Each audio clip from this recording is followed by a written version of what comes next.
is going to be relatively informal.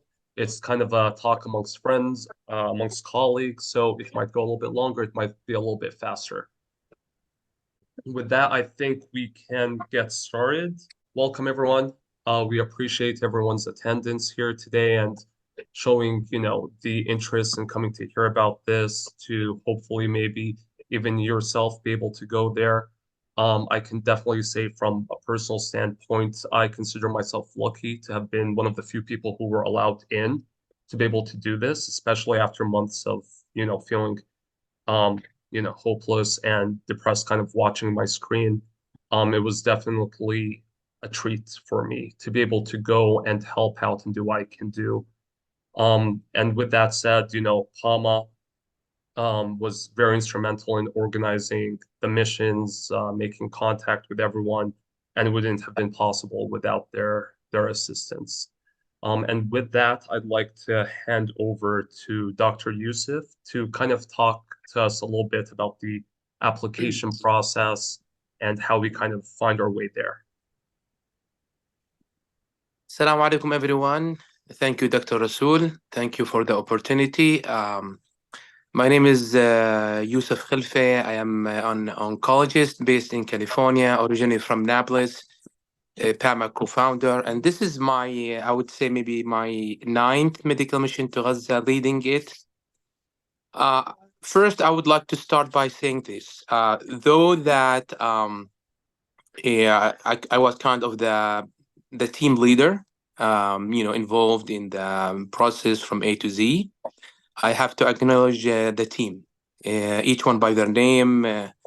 Rasul Abu Nawar, Muhammad Hisham Naji, Thair Defallah, and Rana Mahmoud. Not only for risking their lives to be there, dedicating their time, sacrificing with their work and leaving their family, but also by being very instrumental members. I could not have done that without you. And this is very important for those who are planning to go to Gaza. Every one of you guys are a team leader. So thank you so much. I just want to acknowledge that at the beginning. This is the 9th mission I lead. It's completely different than the 8th before that. We usually go we gather in West Bank and we go through Hajj areas and go to Gaza. This time it's a war circumstances. It's through Egypt, through a completely different channel. It took us a long time to be able to do that. The OCHA office, the WHO, announced that they will be allowing missions to Gaza through them, which was in a way good. But on the other side, it had a lot of requirements, a lot of restrictions. For instance, the 2-week minimum period. So we don't usually find people who will sacrifice 2 weeks of their, work and life to go there. So this is very important. This was very challenging for us. So the process we do is we have a very large pool of volunteers. We have hundreds. So when we initially announced about that, we received within 24 to 48 hours, 1,400 volunteers. So I want to say that though everyone wants to go, we have to be very selective. We have to be very careful. We have to be very clear about the process. For example, you are not guaranteed to go to Gaza, to enter Gaza until the moment you step inside Gaza. The same thing apply when you leave Gaza. So this is very important for us, and I informed my team. It's a war zone. It's risky. So this is very important for everyone who's interested to go, to know this is the circumstances.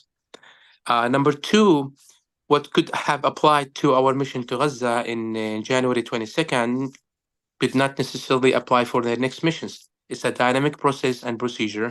Things change every day, so we will keep you posted definitely. There are different items to the logistic for the trip, for the visit to Gaza. You have the members, you have the supplies. So it's very important for whoever is applying to go to Gaza to be very sensitive to time. You have to watch your messages, WhatsApp, your email. We need things on time. So this is very important. We received the forms and the requirements from the WHO. So we were able to have the list, to have the names. We arranged for the team you have to arrive to Cairo at least 1 day before the mission. There will be some meeting we would like you to attend, so you know about the updated things. Otherwise, we have also inside Gaza our team, and our local partners will receive you over there. So I mean, I'll probably leave some of the information for a specific questions you will ask at the end of the panel for the webinar. But again, it's our process through the WHO, a lot of requirements. Again, thank you so much. I'm not sure if I highlighted the things you are looking for, but we will leave some of the answers for the Q&A session. I don't want to take much time. I know there is like a 5 minutes limit. So I will hand it back to you, Dr. Rasool. Yeah. Thank you. Yeah, I think one additional point I'd like to highlight about this process is we do get the paper, the official overhead that says we are on a medical mission through the United Nations, arranged by, PAMA and JAPA and what have you, and that this paperwork helps you a lot with airports and clearances and going in and out. So this is an officially recognized mission through the United Nations, and I think that's very important. Just jumping forward, kind of next is, the next step, preparing your bag. I'm definitely not the person to ask this, to explain this, because I spent the entire 2 weeks bothering Dr. Naji, Yusuf, Thaer, and Rana to borrow all of their stuff, because I came with almost nothing. So the best person is who I consider our survival expert, Thaer, who was ready for every part of the occasion. Thank you, Rasool.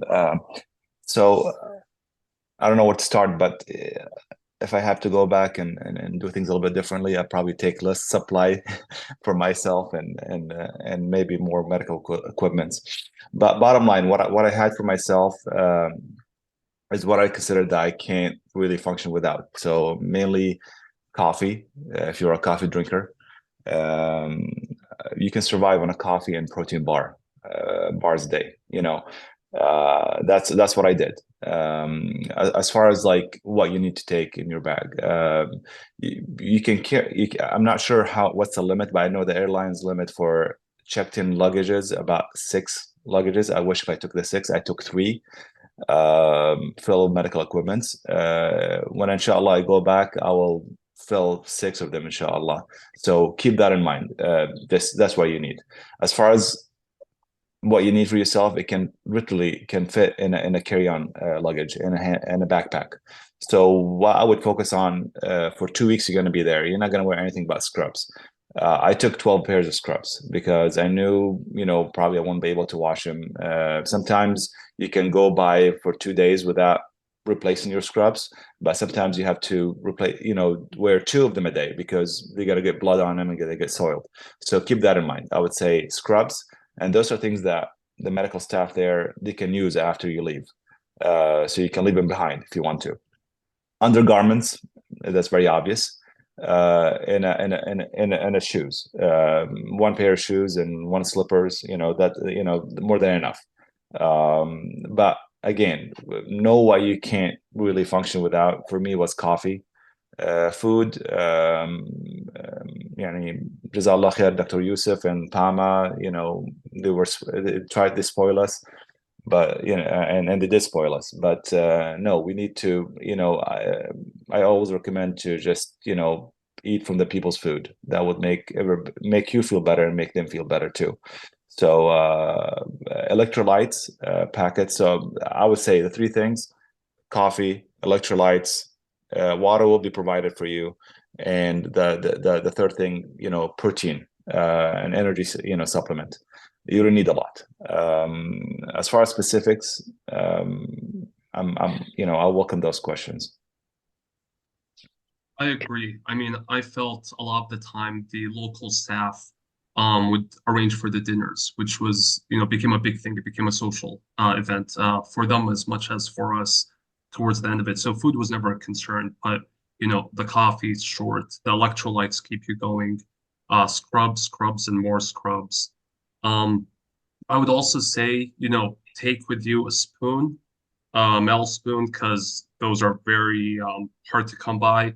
Take a mug with you so that you can drink your coffee in.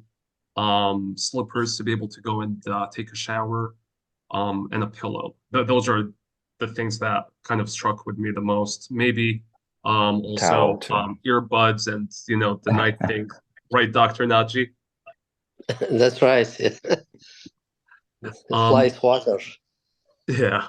I'd like to see Naji, Yusuf, Rana, were there any other things you all thought were important in your day-to-day life that other people might benefit from bringing with them? I would say toiletries as far as wipes or hand soap, that was important to bring in like your own cleaning supply, like your toiletries. That was very important. Just add Pillow, to for Dr. sure, Saad's pillow, list. I would say pillow for sure. Yeah, pillows. There weren't pillows. Yeah, I would recommend also people bring in a sleeping bag, a light one. They usually give you a blanket to cover yourself, but sometimes the sheet underneath may not be what you want. So sleeping bag and a pillow, it's important, I think, for your comfort. Everybody said, slippers, soap, shampoo, personal items, the dry food, like you say, the energy bars. I brought with me a big jar of peanut butter and some crackers. It lasted until the last day. As far as the scrub, you mentioned 12 scrubs, or if you don't want to bring that many, they do have disposable scrubs there in the operating room, and I found that very helpful because sometimes it depends on your specialty. If you're a surgeon or anesthesiologist, it can be messy inside the operating room, fluid, blood, stuff. So I would use the disposable scrub on top of my own scrub, and before I leave, I just throw them away.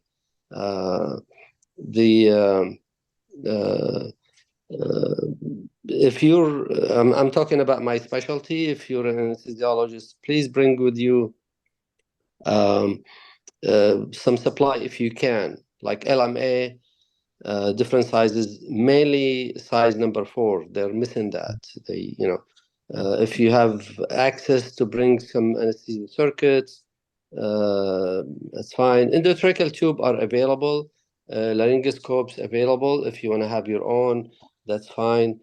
Because the washing and cleaning process there is different. They're at war and they don't have enough.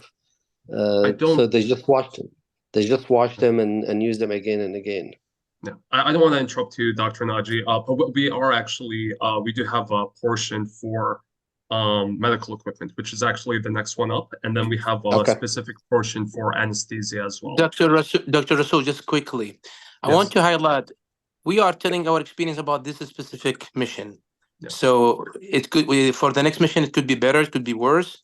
So, but we are just sharing with you because when we went there, we were lucky to have a room that we shared in the European hospital.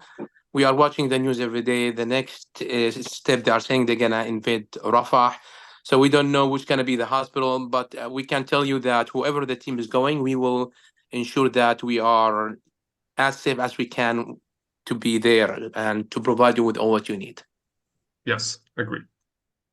So talking a little bit right now, next is medical equipment. So we have direct contact with the OR director and the chief of surgery at the European hospital. Currently, we are also close with the chief of plastics and the chief of neurosurgery. And we worked extensively with them prior to departure to kind of see what they needed, what they didn't need, and we came up with lists of equipment. So you could kind of assume safely that whatever you're used to operating with might not be available. Equipment that is available would be, kind of worn out or mostly damaged at this juncture. Me as a trauma surgeon, I was surprised there were no abdominal lap pads. And anyone who does trauma knows how precious those are when you really need to pack the abdomen. Um, Orthopedics, myself and Thaer, we were doing an amputation and there was no jiggly saw, there was no good oscillating blade, so we had to use some of Thaer's maxillofacial equipment. So you have to be able to be dynamic, be flexible, kind of work with what you have, and above all else, kind of, never show your frustration, never, be snappish or short with any of the staff, because many of them they've been doing this for 100+ days, no sleep, 100 worries, on their mind about what's going on the outside.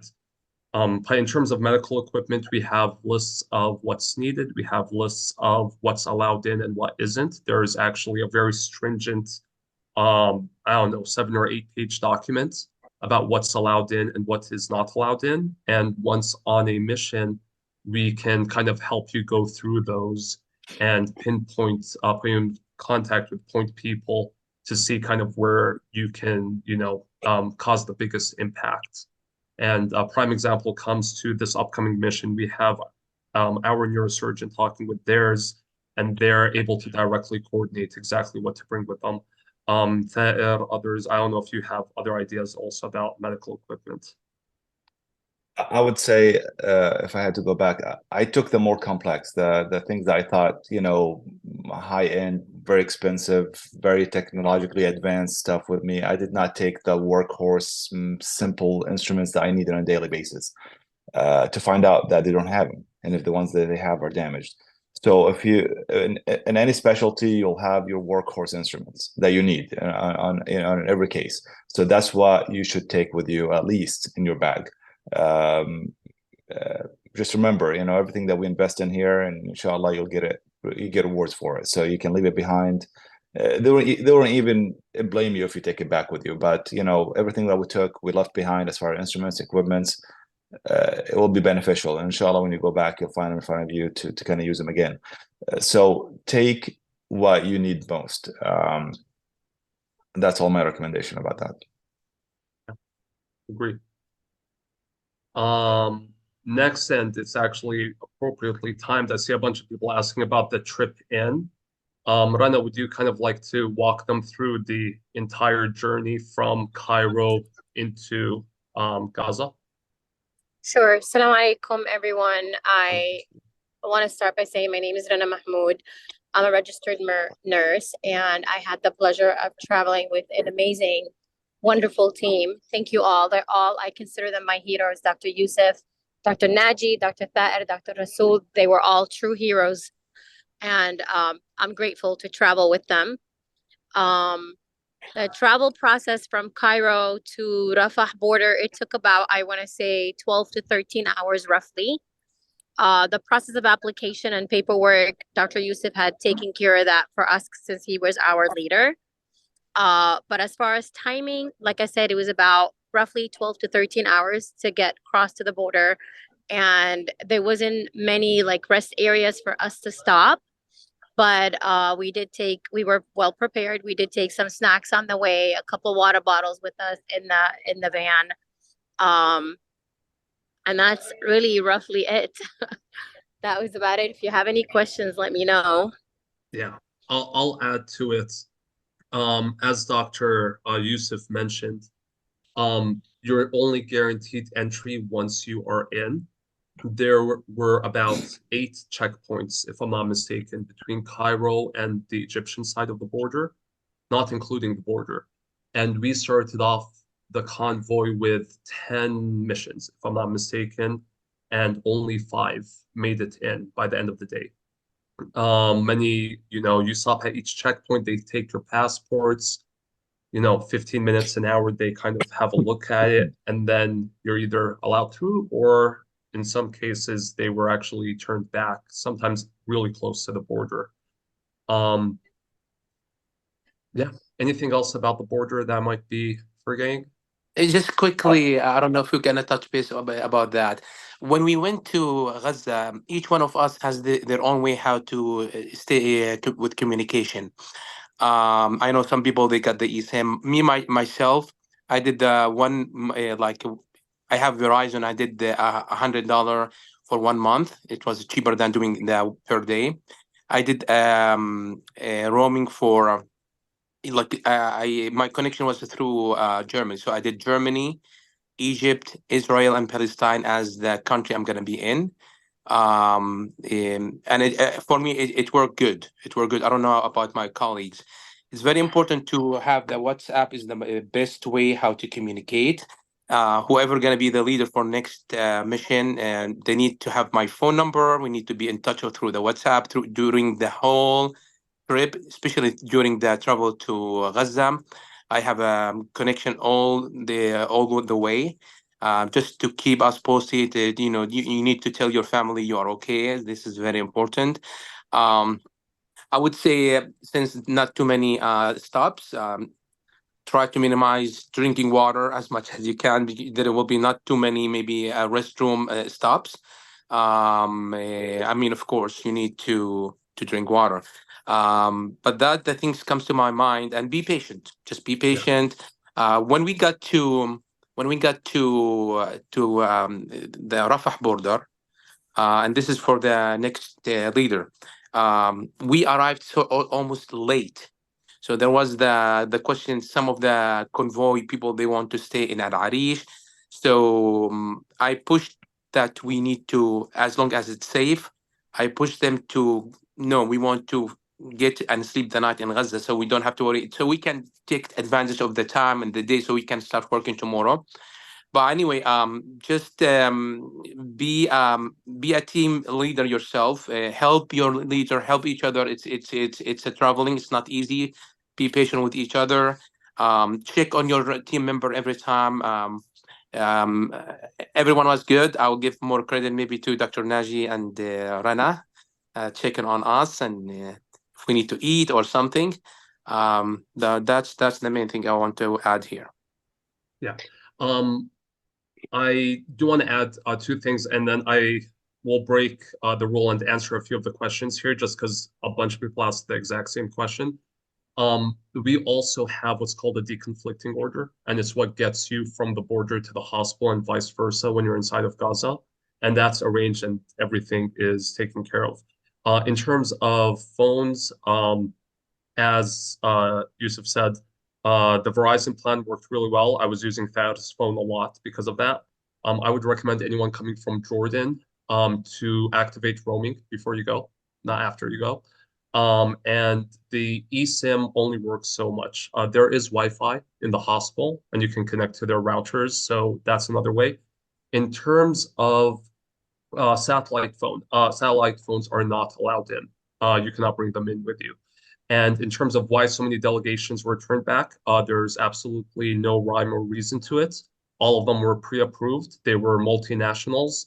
The biggest group that stuck with me was the Christian Humanitarian Relief Group. They were three gentlemen, very nice people from Ohio and New Jersey or something or the other. They got turned back at the very last checkpoint. So they made 12 hours into the trip before they were turned back. All were U.S. citizens, no dual nationalities, no real reason I could think of for why they were turned back. Okay, I think we can move on to our next topic, and then we can answer the rest of the questions at a later point in time. Dr. Naji, would you like to tell us a little bit about just kind of daily life, how you kind of, trucked along, showers, everything that kind of comes to mind? Yes, the building that we stayed in, our bedrooms, like we say, we share it with we were four, and we have another one stayed with us. We were five. Doesn't have a reasonable shower. So, but in the operating room, They have a shower, and it's decent. We used it almost every day. Again, like we said before, take your soap, your shampoo, your towels. I forgot my towels sometime, and I had to dry myself with my undershirt, slipper. Somebody was mentioning, is the Arabic language absolutely necessary? No, and most of the staff, they do speak English. You won't have any trouble managing, working even with the nurses on the floor. If you're not a surgeon, you will get by, no problem. Um, Clothing, we didn't mention this. It depends on you. Let me give you an example. Dr. Yusuf Khalfe, he lives in California. As you can see him there on the camera, he's sitting inside his house and he has a heavy winter jacket. I brought with me, I live on the East Coast, some jackets. I never use them. The weather is mild, nice. It rains almost every day a little bit. And you don't walk around too much. You're going to stay inside the hospital campus. It depends where they put your bedroom. The walk is maybe like between 3 and 5 minutes. So don't load yourself with heavy clothing. It's not severe winter there. I think that's as far as the personal things and the food that was mentioned. They do provide, like in the operating room, some, usually it's rice every day, the same, with a little bit of meat. You can get by. The food is no problem, and water is no problem. They provide water bottle. I'll stop right there, and then later on we can mention about the medical equipment. Yeah. In terms of daily life, there's a question here which I think is very strong. How did you manage the psychological impact during and after the mission? I'll be very transparent. I gave myself every day 5 minutes to go and sit alone and deal with my emotions. And I think Rana at one point even caught me having a rough day. Additionally, now that I am back, even now as I talk, you compartmentalize. That's what I've done. I don't know if that necessarily works for everyone. Taher, I don't know if you want to share. يعني when you go there, you need to prepare yourself for anything, any option, anything that could happen to you, and that's something is very tough, especially when you have family behind. Whoever is willing to go there, they don't think about themselves. That's why they're going there, because they think about others. And one of the things is to prepare your family. If your family is behind you and your little kids and your wife or your spouse, you'll be fine. And they'll support you through it. Submerge yourself with the people. There's this tranquility in Gaza that I never, experienced before. The people, I got my strength from the people.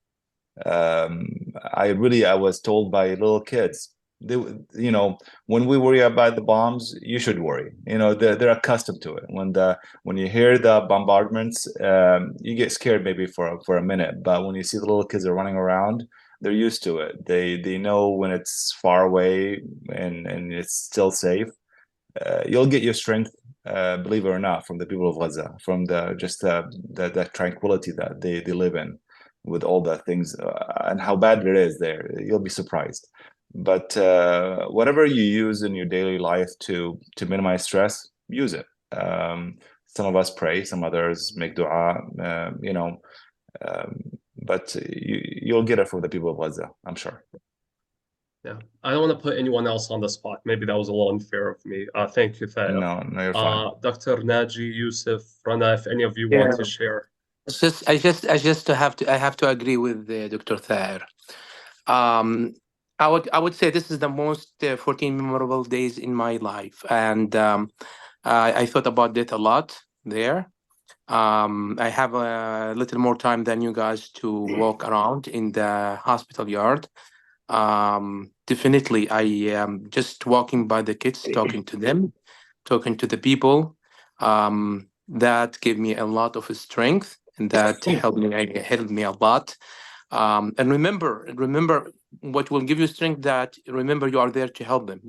Remember that the great job you are doing, that will give you a lot of help to deal with that. We only endured only 14 days of what we have going through for the last 130 days. So you will be fine. You will be fine. And I have to say, I wish I did not leave Gaza. I wished I I agree. stayed there. Yeah. I I tried agree with staying that too. longer, as almost every one of our members did. They steal your heart, which is the easiest way to put it. But I think every single one of us really wanted to say at the conclusion of this. It gave profound meaning to kind of what we were doing. Rana, I saw you were unmuted and then you muted back. I just wanted to agree with you guys because truly I did not really want to leave. And really, I felt like my heart belongs there. And I did gain so much strength from, the people there. And I was never, not even for a split of a second, I was never fearful for my life. I really felt like I was fearless and I gained my strength from them. And the connection I had with the people there was unreal. And they continue to text me like every day, when are you coming back? We miss you guys. We want to see you again. This group has been the most amazing group we've ever had. The feedback that I got about the whole group, it wasn't just me. It was all of the doctors. The touch we did it was amazing, and they loved all the support we gave them, and they really true ask for us to go back like all the time. I get messages on a daily. This So actually, just it was going to be part of a later segment about yeah. building connections with your patients. Do you want to just take the time to kind of keep rolling with it, Rana? Yeah. Well, adding to that, we did daily gatherings almost with them. We found this young man that recites Quran really beautifully, beautiful voice. And so we had daily gatherings, and that just took a load off of them. I mean, honestly, just by having that 30-minute gathering, which they haven't had in a long time, that was a really nice connection, and they loved that gathering from us. It would just be Quran and Anashid reading. I also had the pleasure of helping a lot of children leaving and being transferred out to Egypt, which that was another connection I made with the people. Honestly, like the people there are just resilient, and they, like Dr. Yusuf mentioned, they've been going through this for 100+ days. We were only there for 14 days. I really don't know what else to add because I'm No, gonna I start mean, crying. no. I would like to add something here. It's I found it's really important to communicate, especially with the staff. The nurses Yes. there, they call them Hakim. The word Hakim that means nurse. And every time I pass by, I say, in Arabic, Sabah al Khair. You can say it in English, good morning, how are you? It means a lot to them. And several of them told me that you guys are wonderful.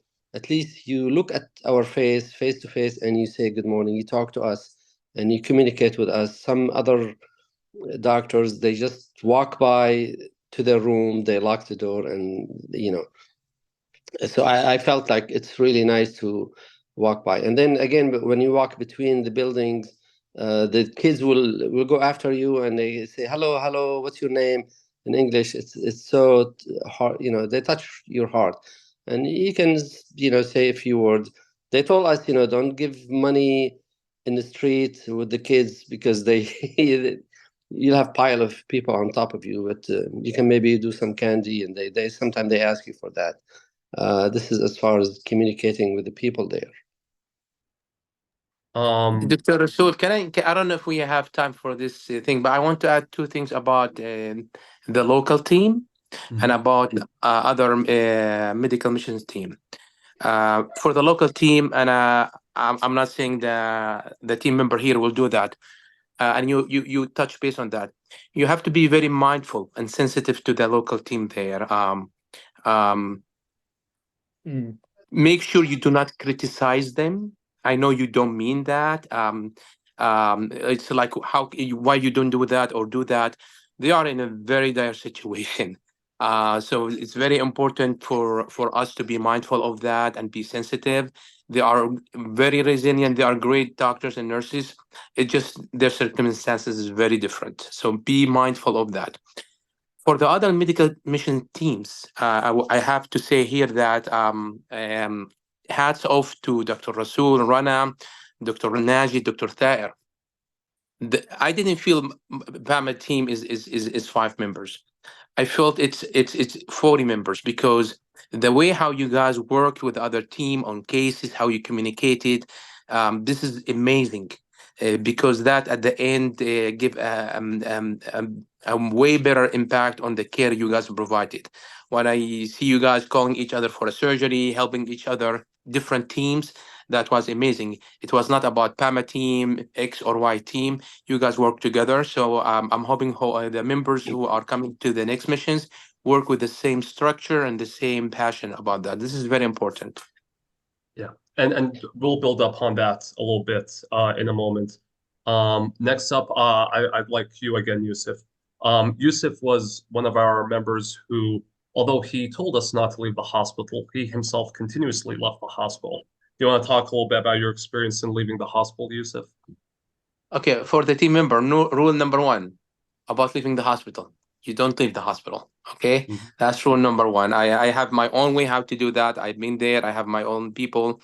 But I can say that when we left the last day, because a couple of times I did that actually when the team member are with me, is just we have to submit a form that we have to coordinate for the safety of the cars that going from point A to point B. So I need to stress, please do not leave the hospital. If you have to leave, let the team leader know about that. We were in the European hospital, the southern part of Khan Yunis. I have to make a couple of trips, one for the Ministry of Health, one for Abu Yusuf Najjar Hospital, one for the Kuwaiti hospital.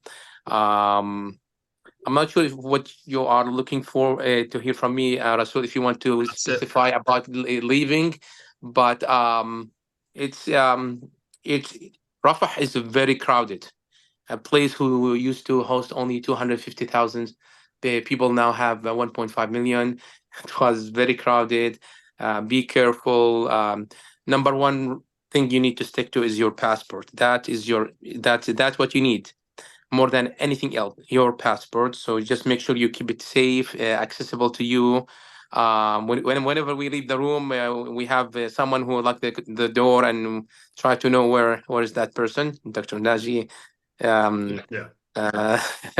He always want to make sure who has the key so he can contact him.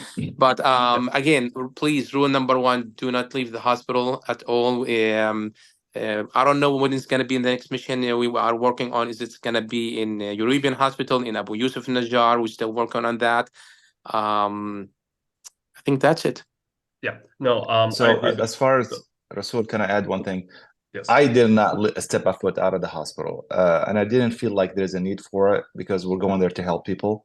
You have 22,000 refugees in the hospital, so you are going to be able to help, plenty of people, and there's not enough time to do that for the people inside the hospital, set aside outside the hospital. You are one thing which I was never used to. People will stop you. They know you're a doctor, you're a nurse, whatever specialty. They don't know what specialty you belong to. They will stop you randomly. If it's a walk for 2 minutes for me to get from A to B, I'll probably get stopped 10, 15 times by patients who are desperate. They need answers. My recommendations: stop, do your best, answer, make them feel that you care. That's what you're there for. You're there to make them feel that you care, that you're there for their help. And that simple answer and that simple 30, 60 seconds you're going to spend with them makes all the difference for them. So just keep that aware. I did not feel that I needed to step out of the hospital, and I did not. Yeah. And I would like to reiterate that. So you are safest while you are inside of the hospital. And we would really stress all members to stay within the vicinity of the hospital. It's very easy to look outside the gate and see a busy little like prop-up shops of people gathering and be like, hey, I want to go have a look, but don't. Stay inside of the hospital. That minimizes the risk to you. The absolute probably the times of heightened danger are going to be the trip from the border to the hospital and vice versa. Sorry, that's my son. And um the way that's managed is with what we previously mentioned was the deconflicting order, which is an arrangement saying, hey, we're leaving at this time, taking this route drawn out on a map, deconflict this area so that, this caravan or convoy can pass. Next, I was going to talk about the operating room for surgeons. Just kind of, we've already touched up on a lot of this. I'll share a portion of my experience and then that way for any other surgeons, they can kind of know what to anticipate. So starting off with the very basics, I would say, sometimes the equipment you're used to is not available. We were using sometimes gowns as drapes. The equipment didn't necessarily work as it was intended to. So be ready to be flexible. Be ready to, be able to do what you can do, but obviously never compromise patient care. Just because you are in a war zone and you are in a hospital that is barely getting by, that should in no way ever be an excuse for you to not do what you would do in your own tertiary center. This is not the place to cut corners. It's not the place to, try something you've never done before. Despite me and Taher doing a bunch of different operations in different fields, they all had the same principles and they were things we've done before. So I would stress that highly.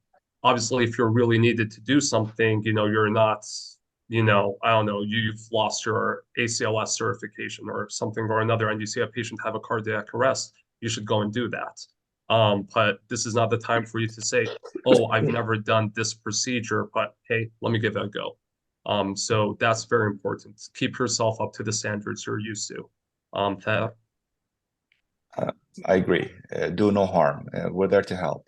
But be ready to step out of your comfort zone in the sense of maybe mopping the floor sometimes or cleaning the OR table.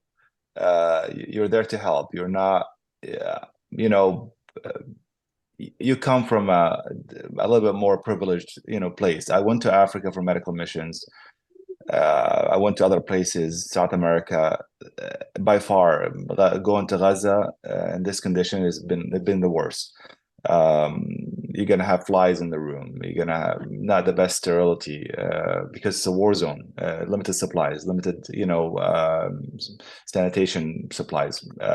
So be respectful to the people in the OR. They might not practice your standards, but that's their standards, that's their domain, that's their OR.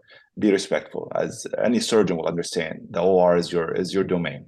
You don't want somebody to come from the outside and disrespect you in it. So just keep that in your mind. I will tell you that for the 2 weeks, I was a completely different person. I was there as a foot soldier. I'm not the way I was in the US, in my clinic, in my center, in my hospital. No, I'm there as a foot soldier to help. And if I'm asked to do something, I will do it, unless it's going to be, harmful. And I tell you, one instant, it was the last day. I demanded to do something a little bit differently because I felt if we did what we did at that time, we would have done harm to the patient. So just be respectful to the staff and be able to work with limited supplies and be innovative and be creative in taking care of patients. Yeah. I'm just gonna stop that real fast because I see a mention over here that all the talk has been about the OR and surgeries. That is true. Our group, we were mostly surgeons operating in the OR, but we do have Rana and Yusuf who were also medical, who worked on the floors and in the ED. We can get to there to touch about. And I will tell you, they do have functioning endoscopy equipment. I was, for all intents and purposes, the GI doc there as well. I did 2 endoscopic procedures, not much, but they have equipment. And we can talk about the other specialties that are needed down the line. I do want to talk also now about anesthesia. Sorry, it's OR. Dr. Nad, you want to talk about your experience in the operating room? Yes, for the anesthesiologist. Actually, I was surprised to find that they do have stuff more than I expected. I expected to find almost nothing. They do have anesthesia machine, the vaporizer. They only have isoflurane. They do have muscle relaxant tricurium. That's the only thing. They do have sodium pentothal and propofol. So that was available all the time. No problem. Fentanyl was the first week we used some, and then they ran out of it, which is fine. They have Toradol, they have other stuff, some European medications for pain. Ketamine, they do have ketamine, and I used it a lot, and I thought that was great. I was gonna bring with me here, but they told me no, don't bring with you. It's narcotic. Each machine has monitors. The end tidal CO2 does not work. None of the rooms it works, which is fine. Like Dr. Rasul said, please do not criticize them. Why you don't have this? Why you doing that? You will see that they put the mask on the patient with their hands. They don't. Not all of them use gloves. They take the suction catheter with their hands, and they got used to it, I guess, because the supply at some time were not available. But they do have gloves. They do have sterile gloves for surgeons, and for us, if you feel like you want one, they have it. If you can bring with you, that will be great. The LMA is available. Not they use it over and over again. They just wash it simply with water and they use it again. If you have access to bring with you LMA, especially number 4, this is the most common one that they use, will be great. They do have spinal trays, not trays really, simple one. They make it, spinal needle. They do have epidural. If you do nerve block, they do have ultrasound. I did not. There was one Algerian anesthesiologist from France. He did all the nerve block. He was great. He used the ultrasound. But if you do have your own with you, you can bring it. That will be really helpful, especially most of the surgery, orthopedic amputations, debridement, external fixation of the legs and arms. So nerve block will be great, really, for those patients, especially if you bring with you some long-acting bupivacaine that will help the patient for post-op pain. Somebody was asking about how many hours and stuff. I would say on the average, you work there for 10 to 12 hours.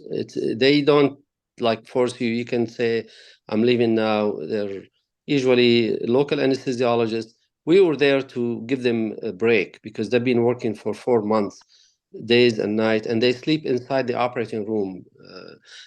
At night, you'll find in the corridor, people just sleeping there. They have no home to go to. So if anything happened at night, usually they will take care of it. They never called me one time at night, in the middle of the night, to come back to the operating room. We didn't mention about sleeping. Don't expect that you're going to sleep 8 hours at night. There's some noise, some sound of bombing. After a few days, you get used to it. If you get 4 or 5 hours sleep at night, I think that will be great. You will make it. You will enjoy it. The memory will stick with you for the rest of your life. Yeah. Just a quick mention.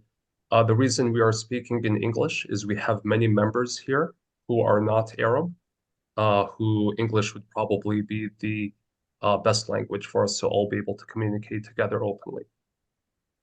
All right, moving on. Rana, would you like to tell us a little bit about the floor, what specialties you think are most in need, and kind of how things ran or didn't run on the floor? I would say most in demand was wound care. We have saved a lot of people from going into the OR by doing bedside debridement. So wound care is highly, highly, highly needed. I will say I do want to mention a little bit about the emergency room. It was a true disaster. There was medical supplies or equipment. There was lack of healthcare providers. Doctors and nurses were extremely exhausted, and it was just to the bare minimum. Injured people were laying on the ground, and their family members are like, they're surrounded by their family members. There was, like I said, there was lack of supplies. I mean, I had a patient that was O2 sats of 70, and it took us like about 15 to 20 minutes to find some oxygen. Like seeing everything on social media, it's not like being in the situation. There was a lot of explosive injuries. There was a lot of people that came in that were like severely injured. And like I said, there was just lack of healthcare providers to care for for that amount of people that was there. I think that covers what I need to say. Yeah. I mean, I think a lot of parts have kind of been touched upon in different ways. I want to, I guess at this point, unless if any other members have any final Dr. thoughts, maybe. Rasool, can I add? I know there's a lot there are a lot of the attendees here. They're not surgeons, or they don't work in the OR. And before this trip, I had in my mind that surgeons are they're most needed. Surgeons are needed, but I would say it's 50-50. If it was 90% in my mind that it's all surgical, no. People are dying on the floor. They're not injured. Whether they're diabetic, whether they're burns that don't need medical care. Critical care doctors, there are none. Maybe one fellow or one trainee, one resident, maybe covering the ICU. I'm sorry, that's what they have, and they have limited training. And I can tell you, and probably Dr. Rasool can tell you, the patients sometimes leave the OR. I mean, they leave the OR very stable. We expect them, in the US and anywhere else to survive and just get extubated and it'll be fine. To find out they get extubated a day later or 2 days later, and they're dead after extubation by, within an hour or two. So if you are a hospitalist, if you are a wound care doctor, if you are a critical care doctor, you're needed. The whole system has collapsed. You are needed. And that's the best thing you can do for these people. Just go there, help them out, do your best. We're all trained to provide, and heal people. Do your best. Yeah, no, 100%. And kind of touching on about needs. The needs aren't just surgeons. This group just happened to have 2 surgeons in it. As Ted mentioned, it's the entire medical system has collapsed. The floors have each room typically used to hold 4 patients. There's now upwards of 10 or 12 patients per room. The patients are in the corridors, in the hallways. The ED, as Rana said, is just completely swamped with a single ED physician that I saw there every single day for 2 weeks. They told me he had lost about 40 kilograms since the start of the war, and it was just him. Other units are being run by, residents, PGY3s, PGY2s, without an attending available. The ICU docs are swamped, and even the limitations are there. They are not capable of doing a blood chemistry test. So you want to know what your patient's potassium is, you're not going to be able to do that. So a lot of the patients do end up leaving the OR, but then they go to the floor. They're lost, they're neglected because of just how many there are. And there is a lot of space for medical personnel, ICU doctors, every field really. I mean, the more specialized you are, that's great, but you can always take a step back and do something else, which is a bit more basic in terms of providing basic levels of care. So there is no system that's completely collapsed. Everyone has a role. And one of the most important roles we found was simple wound dressing changes. Going on the floor day to day, helping change the wounds, because there aren't even any nurses. So that's in terms of needs. I want to wrap that up with falling into the final thought, which is what is your purpose in going there? My first day, I showed up and I had this very rigid or opinion. I was like, okay, I'll show up, I'll round at 7, I'll staff all the ED consults, I'll then go to the OR. And very quickly I learned, well, you can round. But the staff come in at 9:30 because that's the single bus that can pick them up and bring them to the hospital safely. The rounds are going to be done, in a choppy manner. The OR, okay, you're a trauma surgeon, so what, you're just going to stay around all day and wait for the next trauma to come in? And the simple answer is no. You need to find your purpose. No one's going to come up to you and be like, hey, you're going to do this today, or hey, this is how you're going to best function. You're going to have to be fluid. And it was essentially, I think I got the idea from Thair even, where I was like, well, I don't know how best to spend my time. And he's like, well, why don't you check the plastics? They have a long OR list filled with debridements. And I went to the plastics guy who used to be even my junior back in the day. And I said, hey, Mkhalalati, I'm your intern. You put me in a room, you tell me to change the dressing, and I will change the dressing for you. And I will do this debridement. So the best way to put what your purpose is you are there to give 2 weeks break to the staff who are there. So you just go up to them and you tell them, hey, I'm your intern, I'm your whatever. What can I do for you in the next 2 weeks to make sure that you can rest a little bit? And I don't know if anyone else thinks about something else. Rasul, Assalamu Yeah. alaikum. Can I just touch base on a few of the points that were mentioned? And this is my observation from before the previous medical mission and this one. 2 important points Dr. Thad mentioned. The first point, he mentioned that when you walk through the hospital, people will stop you, ask you a question, try to help them. This is very important. Yet you have to be very smart. So if Dr. Rasul is going, he knows in 10 minutes, he has a surgery, you have to be respectful yet smart, because people, they are desperate. If you don't leave, you will stay there forever. They will stop you, ask you a question. So as much as you can, help them, answer their question, be with them, but you have to be smart how to manage your time and how to go through this, because you will have dozens of people stopping you and asking you questions. So it's just that the balance, you know your time, you know your schedule more than anyone else. I don't want you to be overwhelmed. So you need to expect that, as Dr. Thad mentioned. That's number 1. Number 2, one of the purposes of the first medical mission we did is exactly what we are doing now, is the assessment. When Dr. Thad and Rasul saying people post-op, they die, no one followed them. So this is very important. The challenge we had, which we try to go around, is with the WHO. They're very, very, very picky.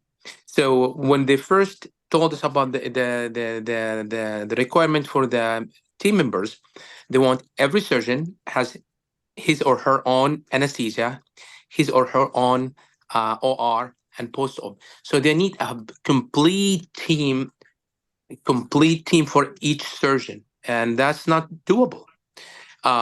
Even when it comes to the medical specialties, they did not include that. So what I'm trying to say is, taking this feedback, we try our best to include what we feel the need, but there are some restrictions from the WHO. We don't want to fail the mission. We want I just submitted now that February 19 application, so I'm just waiting. Hopefully they will not say, hey, why this, why not that. So all the inputs from this mission, Dr. Tha, Rasul, Najir, Ranan, all are in. We try our best to accommodate that, but sometimes this is out of our hands. I want to mention things about donations. So anything you donate, we can help to procure supply that we will take with the mission. That's very important than the thing we ship that will reach in few weeks, that goes to different hospitals. So this is very important. I want to thank Dr. Thaer and Rasul and everyone who donated. They have their own supply that for free. Dr. Thad, he sent me 2 bags. He sent Dr. Naji, maybe Dr. Rana.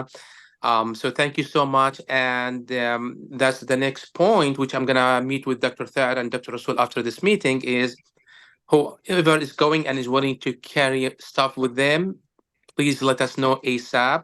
I know for sure Dr. Thad, he has plenty of stuff he would like to ship to locally to them so they can, carry on. So please let us know. Donation money. I know a lot of people team member will come, fill with money that people, either them or people give it to them to donate to the people of Gaza. I have to say that we are allowed each member at $10,000. Though, off the record, no one searched us, but I'll leave this to you. But it's only $10,000. Be very careful about distributing the money. If you know someone local in Gaza, go for it. If you need, don't just be careful of that, because when you go outside and you donate to people, they will come after you. So just be very careful about that. Our main purpose there is number one is to give medical care and medical supplies. So I just want to make sure that, because a lot of people ask me if we can carry money, they allow $10,000, but that's all what we know about that. That's it. Yeah. I'll add, I held on to my money until the very last day. That's when I gave away all of the donations, and a big part of that was, as they mentioned, if you gave early, and we saw this with some other delegations, then it becomes, oh, that's the person. You find a lot of people kind of coming after that person. So the way we kind of dealt with it, myself included, was we kind of gave everything away at the very end. And I found that that was kind of the easiest way to deal with that. I'd like to quickly start going through some of the questions. We have a lot. There's a question here: how to register myself? Is there a specialty preference? So registration, there will be a link posted. I think somebody may have already posted it, and you fill it up over there. Specialty preference, currently, I would say probably surgical specialties, ortho, neuro, plastic, and then medical-wise, emergency medicine, internal medicine, and ICU medicine, and anesthesia. I would say those are the top priority. And then obviously trauma surgery, we're the garbage can that takes everything. So you could kind of throw us in where, jack of all trades. So we can fill in many holes. I don't know, are there thoughts on other specialties? I know Thad is probably keen also to hospitalists, which I think are important. What nationalities are allowed to pass? As far as I'm aware, and from what we've seen, all nationalities can go in. The only thing that cannot happen is if you have a Palestinian ID. If you have a Palestinian ID, then you cannot enter, and more specifically, you probably won't be able to exit. Okay. How do we sign up? We'll post that link. Raed mentions we should write down a list of personal supplies. I agree. We can probably make that into a little document and hand out to people. How many people are allowed on the mission? Are there any restrictions to how many can join? That mostly just kind of depends on the WHO as well as the organizing group. There is a group out there that does about 20 physicians. Other groups have done as small as 3 physicians. We are looking at there is 10 no virtually. limit. Just I think the simple answer, there is no limit. It just depends on the logistic. The WHO, they said clearly there is no limit on that. All right. For the number of the There's another question: as a home critical care, how helpful? I would say very helpful. Most of the patients are needing good ICU care, and even as a home critical care, you can always also help manage patients on the floor. And there's definitely a huge need for this. So home critical care, I would say, are as important or more important than the surgeons at this junction. Does the UN support the flight to Egypt and transfer to the border? I'm not sure I understand the question of do they support the flight to Egypt? But they run the convoy. So from Cairo to the border, the Rafah border, they're actually the convoy. So they're the lead car in front. They stop at each checkpoint, talk to the security personnel, and you are part of their convoy. Upon entering Egypt, you just enter just like any other passenger. Are there endoscopic equipment available? Yes, there are. There was a C-arm for fluoroscopy, but they said it had, wasn't really working for a while there. But we did PEG tubes. We did cautery for a GI bleed. So there is GI equipment. We hear there is difficulty with crossing the border to Gaza and also coming back to Egypt. Did you face any, specifically coming back to Egypt after the mission? I don't want to be a one-man show and talk throughout this. How did you all feel about crossing the border? Did you feel there was any difficulty in that? I think we're just following their protocols, but it was pretty straightforward. Yeah. No issues. I could not. I mean, just the process. Like on the way out of Gaza, we waited maybe for 2 to 3 hours at the Egyptian side, but this is a normal process, I would say. Yeah. Can we buy medications from Egypt and take them with us? Yes, you can buy a lot of medications and take them with you. There is no restrictions. I think Thaer brought in, I don't know, 100 vials of lidocaine. You brought in a lot. Yeah, we brought in a bunch of anesthesia and along with that local anesthetic. But any medications, I brought a couple of jars of ibuprofen, acetaminophen. They were gone within a day. So they have complete shortage with every class of medication. So anything you get your hands on, you can carry that easily. You can get it on and take it with you.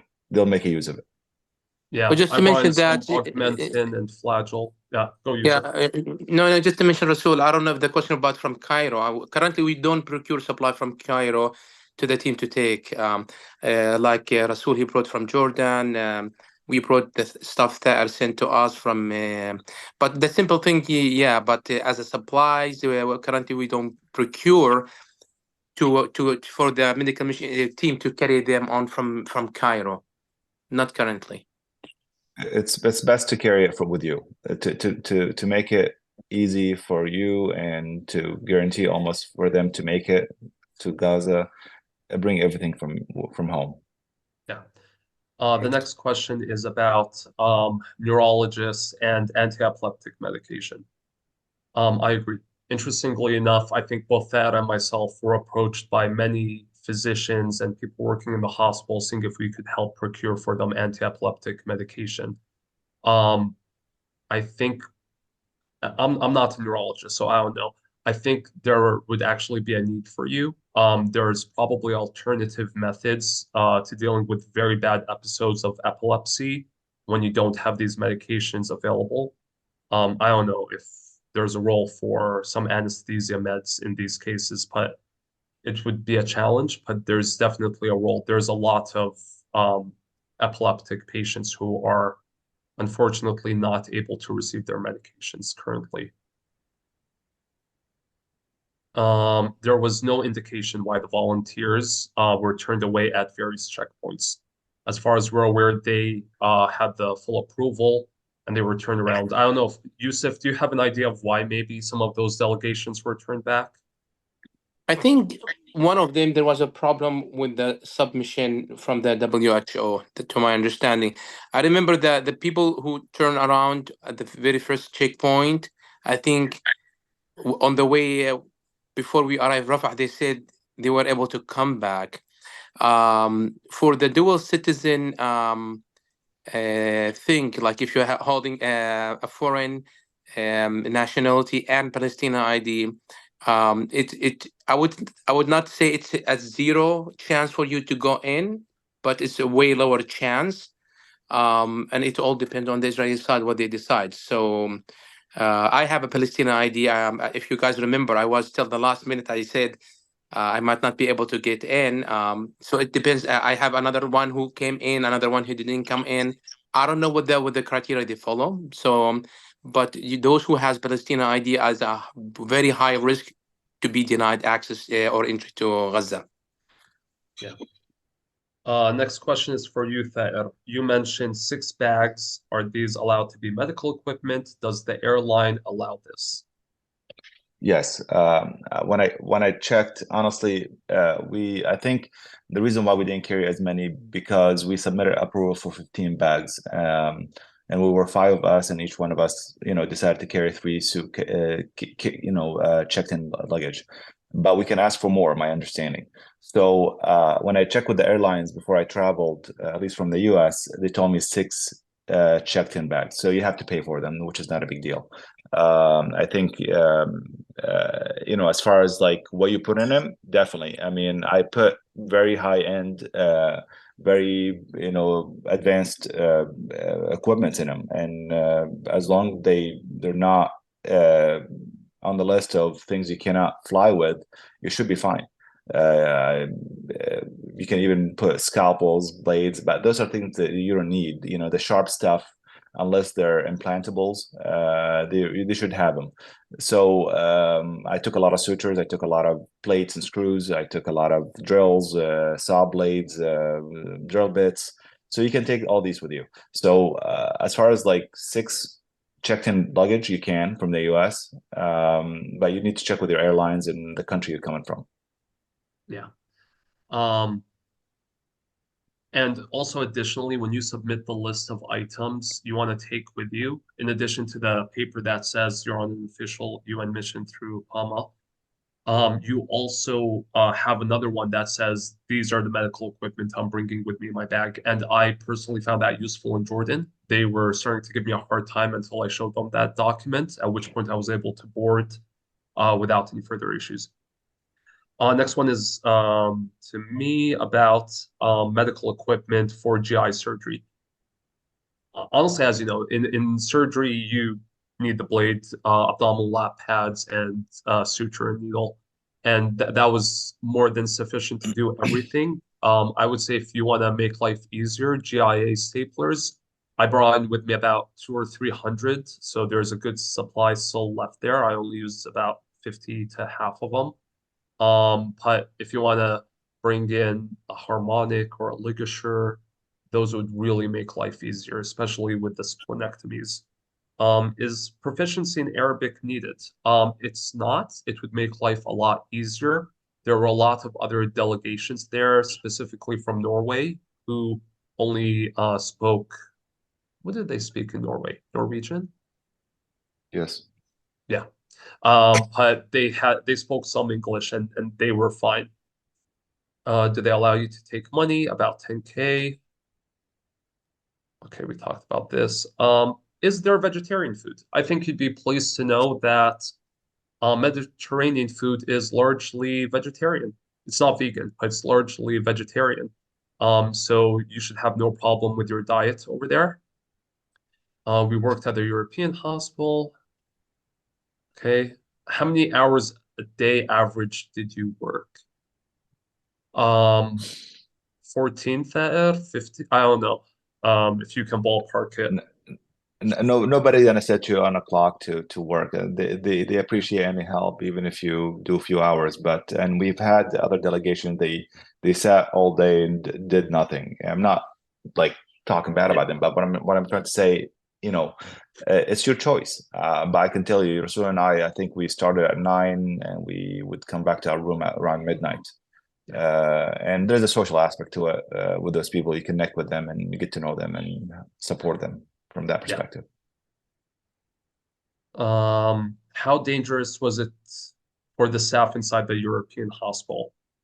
I don't know. Would you like to field this one? I'm sorry, what was the question again, Dr. Rasul? How dangerous was it for the staff inside of the European hospital? I don't think it was dangerous at all. I don't know. In my opinion, I felt like I was pretty safe. And I know we had that the last 3 days we were there, we had that close by bombing that some of the ceilings were, collapse. But I mean, for me, personally, for me, I felt like it was a pretty safe place. It was very safe. I would kind of echo that. But also, I know what Yusuf is going to say after me. But that was our personal experience. Things do change on a day-to-day basis. But as long as I was inside the walls of the hospital, I felt safe. Never really concerned about my safety during those moments. When that big bomb went off close to the hospital, though, there was definitely a moment where it was like, what was that? But otherwise, I felt okay. Just to reiterate on that, I know Brenna mentioned ceilings. They're drop ceilings, so please do not be too scared. So they're easy to displace. So when they dropped that bomb, the big bomb, and we heard it and it shook the OR. It was a kilometer away or like half a mile away. So it's not, but they're huge bombs. They have the echo and they have that aftermath to them. So it is pretty safe. I've never felt unsafe throughout the whole 2 weeks. You probably feel you feel the nervousness or you feel that anxiety. It's when you travel between the border and the hospital. And the hospital, I was very safe the whole time. Yeah. Ashraf Abul-Aziz asks, are we all approved to go? If so, where do we meet? We wish. We really wish this was that situation. No, the purpose of this webinar is to kind of enlighten people about what it's like being there, what it's like to work there, the process, getting in, getting out, because it's the same questions everyone has. It's the questions I had before I left. I walked in with a certain level of anxiety because we didn't know what to expect. I didn't know what to expect crossing the border or when I got there. And hence I showed up underprepared. Fair showed up overprepared. So, hopefully this can help shed some light so people know kind of what to expect. Let me So, see. Rasul, just to Yeah. touch base on what you and Thad said, yes, I think in the hospital, I don't think we got affected. I mean, we hear the bombing and these kind of things, but at the same time, I want to make sure. I mean, as a team leader, as a PAMA, I was worried the most about you guys. So I mean, so it's not about me only; it's just about the team, and that's what PAMA look at the member who's gonna go. We are very, we'll take all the measures to make things safe. At the same time, we are transparent. Every one of you signed a waiver consent that we are going to a war zone. Though we are telling you the truth that it was safe inside the hospital. We did not get bumped inside the hospital, but it's a war zone. Just want to be clear about that point. Not to scare you, but just to be honest and transparent. Yeah. I think a bunch of us sat and talked one night, Thair, myself, Dr. Naji, Yusuf, and we mentioned kind of our thought going into this. I mean, we mentioned we had prepared, our life insurance policies, and we, came in with a certain gravity, understanding what this could mean. Thankfully, once there, I felt pressure taken off. On to lighter things. Next question: how are the toilets? Fully functional. Just like the ones you'd expect to have at home. Hopefully we can share maybe some videos or something later point, but the toilets are normal. They work. There are handheld bidets to be able to clean yourself. There is a shower with high pressure hot water. I mean, it's better than the shower I have here at home. There's clean water to drink. There was plenty of food to be eaten. And it because you're in the hospital, you have a better situation than everyone else. There were electricity outlets. I could plug my phone in at night and charge. So many of the things I was expecting were not how they were, but that's because we were the fortunate people who were given a room to stay in, probably on behalf of another physician or a person who worked in the hospital who maybe had to give it up for the week. I'm not sure. I never asked that question. How many surgeries were performed during your mission? I did a rough tally recently for the report I was submitting. That I don't know if you got yours, Dr. Naji. Rana, I don't know if all of you have your numbers or if you want to share your numbers. On Um, go ahead, Dr. Najib. No, I mean, on the average, as far as anesthesiologists, we probably do between 5 and 6, I would say. We were lucky, like the 2 weeks we were there, there were several medical missions from different countries, and they did have anesthesiologists, so there were plenty of us. So I would say between 5 and 6. As far as the surgeon, Dr. Rasool and Dr. Taher can tell you more about it. That you were going to say something. I teamed up with the plastic team, and the plastic team probably has the busiest rooms because they do a lot of debridement and wound care in the OR. So on average, that plastic team, we were doing between 20 to 25 daily wound care and debridements. Of my own surgeries, on average, depends hit or miss. That depends on the day, but between 3 to 6. Sometimes I've done 7 and 8. So it depends on the day and what comes in, and also availability. I've had to do some shrapnel removal on the floor. I've had to do stitches on the floor. I've had to bring people in the pre-op area, in the PACU area, and do some procedure under local. So again, you have to be creative and help where you can help. Yeah, I agree. Rana, do you have a basic track of how many patients you also took care of? It was a Yes, lot, I I know. actually have. Lucky enough, I actually just wrote that report to Dr. Yusuf Seba. I saw total of not surgeries, but I only done 4 surgeries total when I was there. But I saw a total of 74 patients in the ED.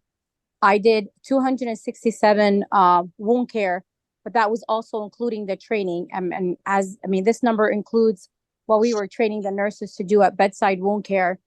I did a total of 5 transfers, helped 5 people to transfer it out, and I did 51 consultations. Those were my total numbers for the 14 days. Yeah. So as you can tell, a lot of cases. My case volume was also hit or miss. When I tabulated it, I think I came out to 80 or 82 cases total. Some were XLAPs, some were acute surgery. I think there were about 4 or 5 acute surgery cases, including, appendicitis and perforated viscous. It came out to be because I also pitched in a little bit on the plastic service. But that definitely provided a lot more. I think, did I miss something? No. Okay, for orthopedics, was internal fixation routinely done? I did not see orthopedics much, but Dr. Naja, I know you were scrubbed in with the other delegates from the other team. Were they doing internal fixations and final repairs? I think so, right? Yes, yeah, we did a few hip fracture, especially on young girls, but most of the cases were external fixation because the injuries are horrible. The tissues were damaged, infected, and there was some dirt and sand inside the wound, so they kept it open. So yeah, there were very few internal fixation. Yeah. You will find that as the time lapses and more debridement and more wound care is being done, and the patients are ready and infection free. I don't think we've talked about infections, but I'll tell you, I've worked in bad places in the U.S. and in some of the centers that considered are pretty bad and safety net hospitals, and those shrapnels and those infections present themselves within 24 hours. It's extremely contaminated wounds. So for the orthopedic surgeons, they are doing limited. We've seen some of the hardware have to be removed in my plastic room when we were doing debridement. Just because they pass out. So as the more and more debridement, more wounds are being cleaned, I assume there are going to be room for more plating and fixation, internal fixations for those wounds or fractures. I'll add on to that for anyone who's thinking of going. The wounds did not behave as you would expect them to. I've worked a lot in trauma 1 level centers and with high velocity injuries. These injuries were very different. The damage was far worse. In some cases, the damage presented later to be far worse. But one thing they all had in common was the level of contamination did not match the level of the injury. So even if it was a bad injury, the infection would somehow find a way to be 10 times worse. So even from a GI surgery standpoint, I found myself having to be much more conservative. Conditions in which I would have done a primary repair, I ended up doing resection anastomosis because the first few times it got bit badly. And the local staff commented the same thing, that they had noticed that as well. Is there a need for vascular surgeons? Absolutely. High need for vascular surgeons. Let me continue scrolling down here. Okay. Question about vasopressors. Firsthand, I can tell you they have norepinephrine, some phenylephrine. They do not have vasopressin. They don't have dopamine or dobutamine either. Why does this keep scrolling back to the very top? Okay, are advanced practice providers helpful? 100%. Our current mission actually includes 4 advanced practice providers. So we are actually looking for more. They are highly needed, highly sought after. Coordination with the local surgeons. I would say and how the team integrates with them. I would say they welcome you with open hands as long as you don't come in with a chip on your shoulder and you show them you're actually there to be helpful and work. They are very thoughtful, very kind. You form a brotherhood with them real quick. And essentially, the best approach is going to be, hey, I'm here. Use me to the best of your ability. Others, I don't know what your thoughts are on that.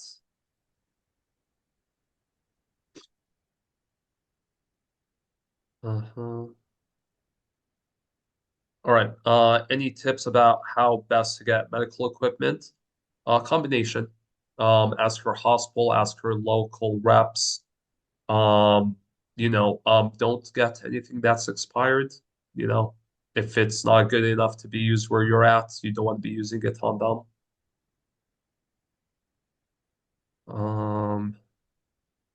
OB-GYN, there's a very large need for OB-GYN. I think there's always an estimation of somewhere around 50,000 pregnant women who need to give birth. Local anesthesia is available. I'm trying to get through. Wow, the questions are a lot.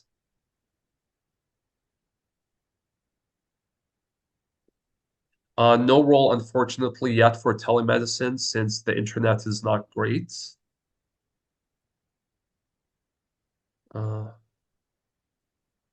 The list for the February 19th mission has been submitted, and those people who are planning to go on it, they are aware. So if you are still waiting to hear back from the February 19th mission, that one is done, but we are setting up a follow-up mission. We did not have any medical equipment confiscated, but that's because we did follow up the rule and what was recommended of what to bring in and what not to bring in. Okay. Do you want to take a minute to answer the 12 question and answers on the bottom while I go through the upcoming 51 messages to kind of weed out the questions so we don't have a lot of dead time? Okay. Where do see you want them? me to start? If there's a little box Q&A, if you click on it. Yes. What ICU services were provided? The ICU services are very limited. To be honest with you, I only saw for the 2 weeks I was there, maybe one fellow that is trained or in training to provide ICU care. The rest of them are nurses that definitely need help. Why were people turned away? I think they just did not follow the protocols, and they did not get the clearance. But we had no issues. Are there any restriction on nationalities for providers? I don't think so. I mean, as long as you get, your papers submitted, we had U.S. citizens turned away. So it's. I think PAMA doing a great job getting this where submit it in a way that the chance of you being rejected is minimal. As far as medications available, you have to understand that there is a shortage in everything, and there are some medications that are not available whatsoever. I took with me steroids, I took with me antibiotics, I took with me some non-controlled sedatives and some pills for analgesics. But whatever you can take with you, it should be fine. When you say Palestinian ID, do you mean residents of the West Bank? I assume that's what it is. Dr. Yusuf can probably answer that. OB-GYN is needed for sure. Another question about ID. I would say that Palestinian ID, the same thing.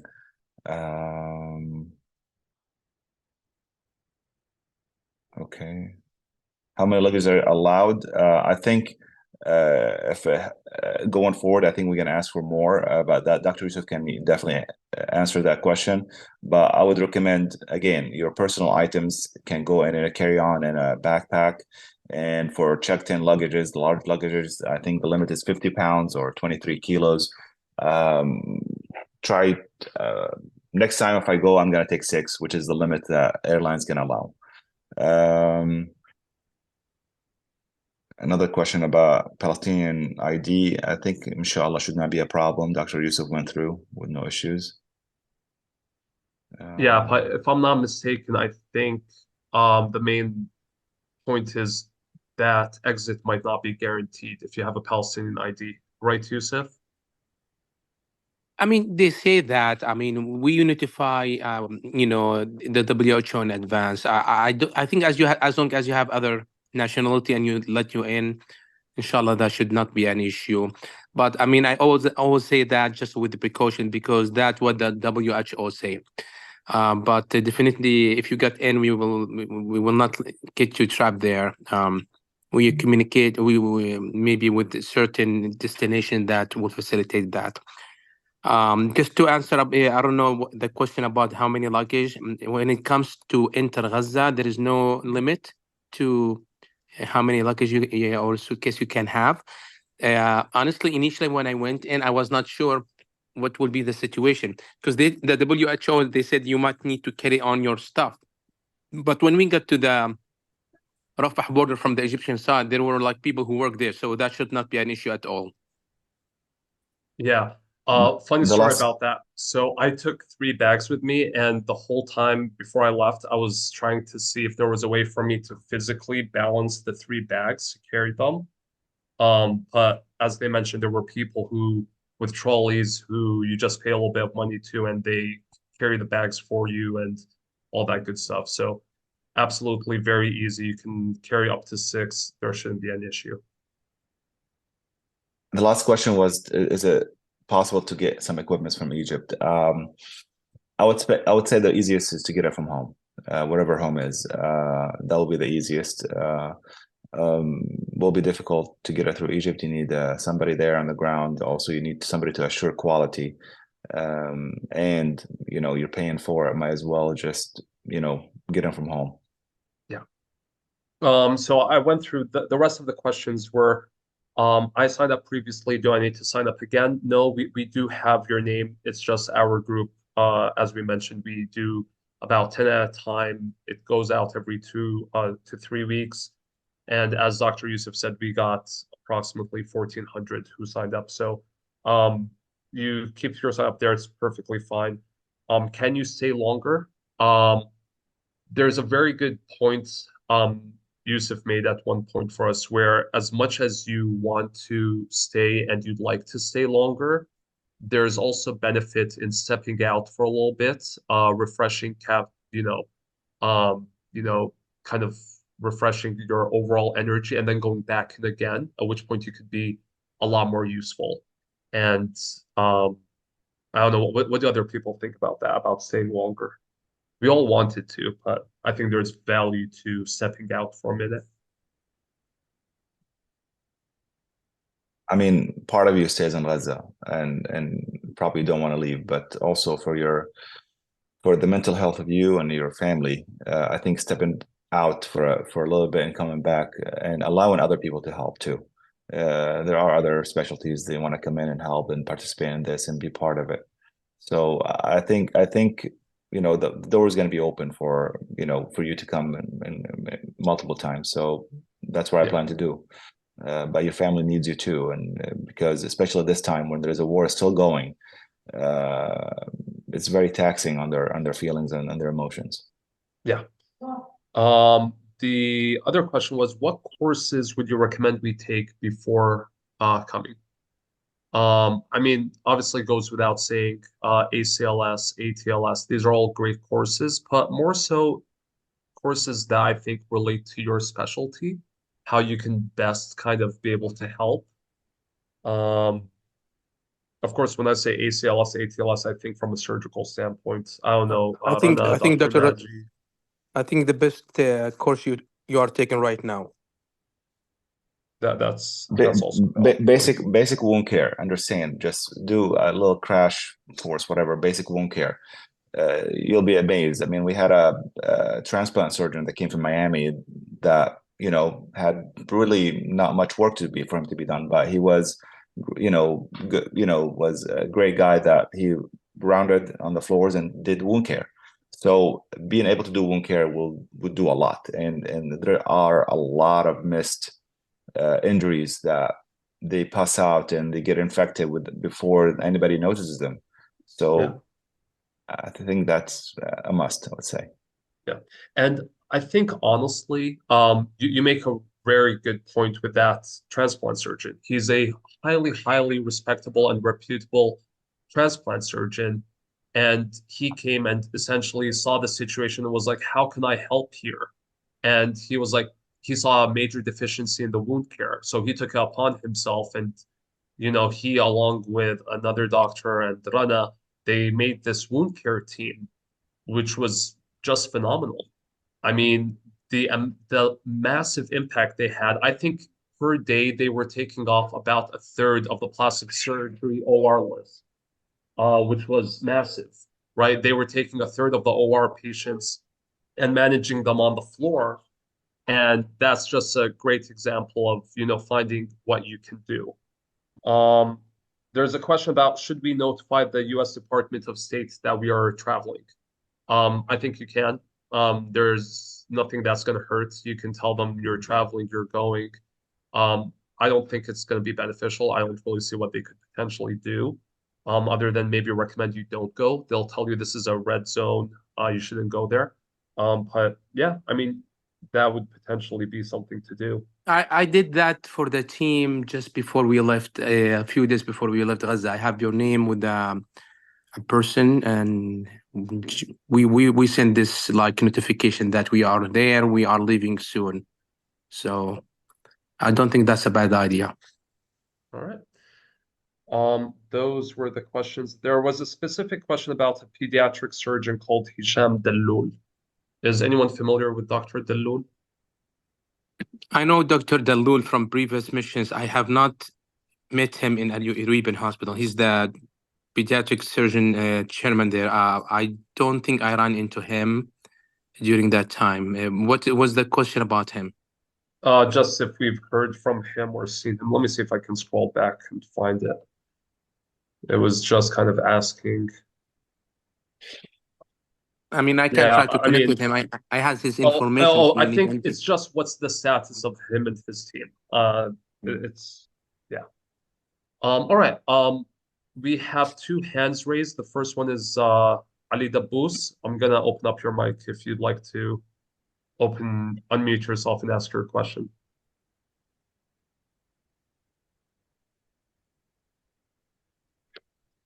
Somebody asked about the need for nephrologists. Maybe you can answer that. I don't know if they have kidney dialysis there. I'm not aware of that. Yusuf. Hello. Yeah, you can hear me? Go ahead. Let's hear the question first. I'll touch base on that. Okay, so you can hear me, right?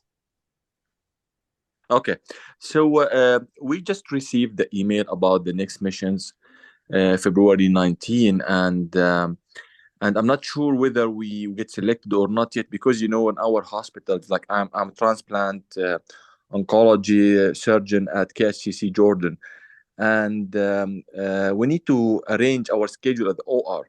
So as soon as possible, if we can get the acceptance, that will help us a lot on arranging our OR list. So I'm not sure how close we can know about the next mission or the one after and all these things.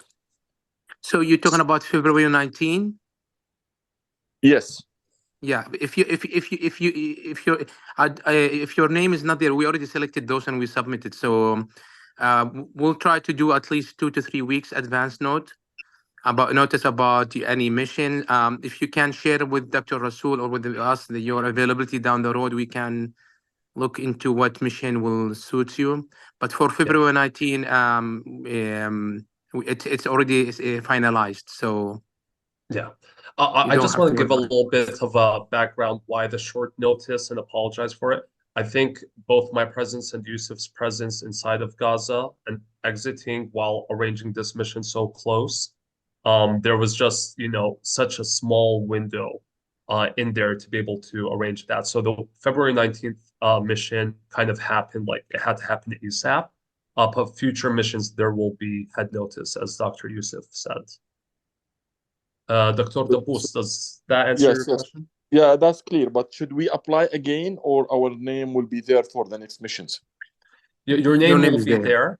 Yeah. Should be دكتورنا الغالي I think Ihab Jaradat is a common friend of ours. I'll get your contact info from him and reach out to you at some point, inshallah. Just quickly for the hemodialysis patient, I don't know whoever asked the question if they're still there. So currently the people who are displaced to the southern part, they are getting dialysis in mainly at Abu Yusuf al-Najjar Hospital. They have 16 functional hemodialysis machines that usually handle 100 patients. Now they have 600 patients. So they cut down the dialysis machine time from 3 times a week with each session 4 hours down to twice a week, maybe 1.5 or to 2 hours. So I think nephrology, they can help remotely for any certain in orders or to review the lab. I think the main shortage is the number of the hemodialysis machines there. The medicine that you usually use for dialysis patient, ESA, erythropoietin, and iron pills, all those kind of the medicine, they are the huge, lack of those medicines. So if we can get hopefully some of those supply, that will be helpful. Dr. Dabous, did you finish your question, or do you still have more you'd like to ask? No, thank you. I'm done with my question. Thank you very much. Thank you. All right. Dr. Abdurrahman, you had your hand raised. Or maybe was it someone else?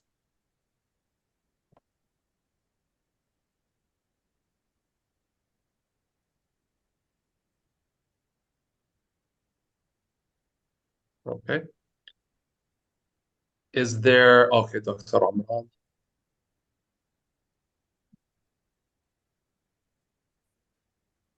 Hello, assalamu alaikum warahmatullah. Wa alaikum salam. So a few of the questions I had, I'll try and make them brief. But yeah, as far as do you guys have any tips on how to get meds or certain supplies? What's the best way? Should I approach my anesthesia techs and say, hey, what's or maybe you guys have a supply of meds or equipments or LMAs that might be expiring in the next 6 months. So in other words, legitimate to use, appropriate to use. Especially Dr. Naji, if you have an idea of what's the best way to get the to procure the meds. If you can let us know, please.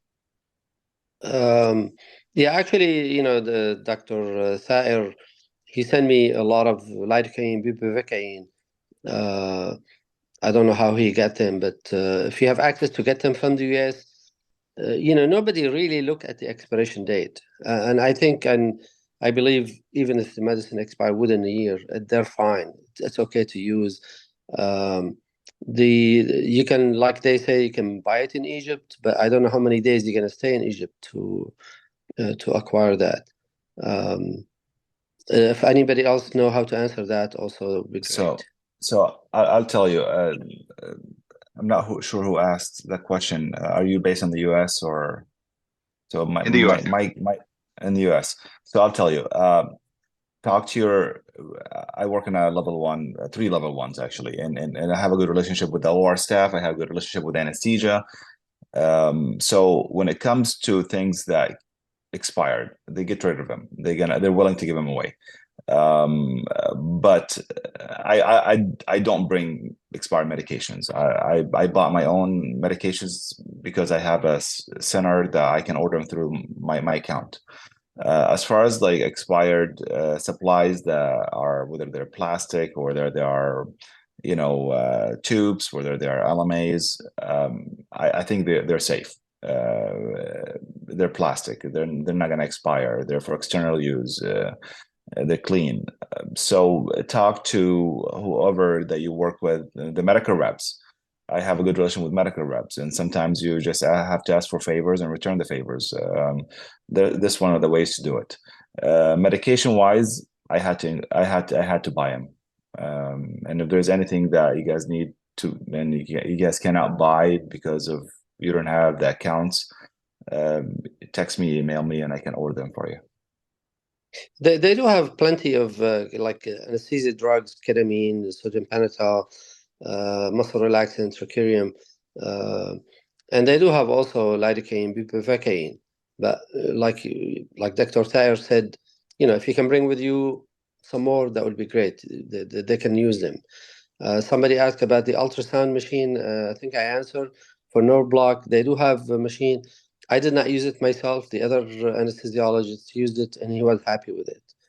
You can bring some nerve block needles, the one that are marked for ultrasound. As far as buying anything from Egypt, you can, but I don't know how. تمام بارك الله فيكم. All right. You all set, Hani? ايه بارك الله فيكم شكرا.